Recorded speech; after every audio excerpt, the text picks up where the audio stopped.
All right, welcome everyone. If you're building a new company, there's one question that is more important than all the others.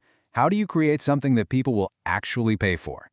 Today, we're going to break down the playbook for creating real, sustainable value. This is the foundation for any business that's truly built to last. So this is the big one, right? This is the fundamental challenge. It's not enough to just have a brilliant idea. The real trick, the real magic, is turning that idea into something so valuable that your customers are actually happy, even excited, to pay you for it. And it all boils down to this incredibly powerful but simple equation. For a customer to even consider buying from you, the value they perceive, we'll call that V, has to be greater than the price you're asking, which is P. And for you to actually have a business and not a hobby, that price has to be greater than your cost to deliver it, C. That's simple logic. V greater than P greater than C is literally the engine of any profitable company. So think of these as the three main levers you get to pull in your business. Value is all about the customer's world. What huge problem are you solving for them? Price? That's your revenue model. How do you actually capture a slice of that value you created? And cost? Well, that's all about your own efficiency. Your success and your profit lives in that gap between what a customer is willing to pay and what it costs you to make it happen. Okay, so once you really get this VPC framework, you arrive at this critical fork in the road. You have to make a choice. And there are really two fundamental paths you can take to build a winning business and make those gaps between V, P, and C as wide as possible. And this right here, this slide just boils your entire strategy down to one huge choice. Are you going to win by making a ridiculously superior product? That's the product approach, where you are just laser focused on cranking up that V for value. Or are you going to win by building a smarter, more efficient machine? That's the process approach, where your goal is to strategically slash that C for cost. Better or more efficient? So let's go down that first path, the product approach. This is all about being completely obsessed with the customer and their experience. Your goal here is to make what you offer so compelling, so much better than anything else out there, that the perceived value is just in a whole different universe. So how do you actually boost that V? Well, you invest in things the customer can see and feel. Think about Apple, right? They pour billions into R&D to give you that slightly better camera or that faster chip. Or think about your bank. They're not just holding your money, they're adding value with online tools like spending reports and credit alerts.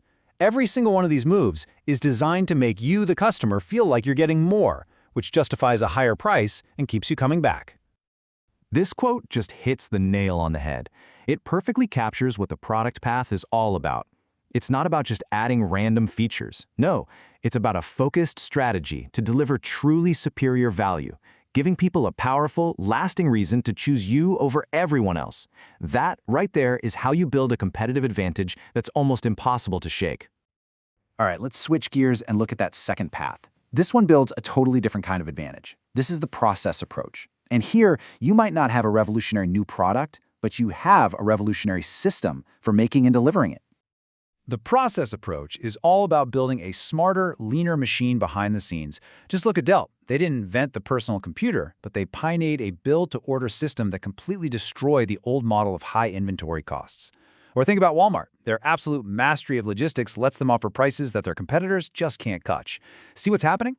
They aren't selling a radically different product. Their process is their secret weapon. It's unbeatable. And here's a fantastic real-world example from Romania.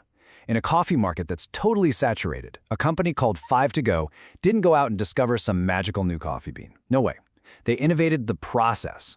By radically simplifying their menu and standardizing everything, they created this incredibly efficient machine that delivers good coffee at amazing speed and at an affordable price.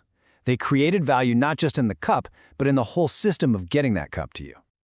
Okay, so we've looked at the two big paths.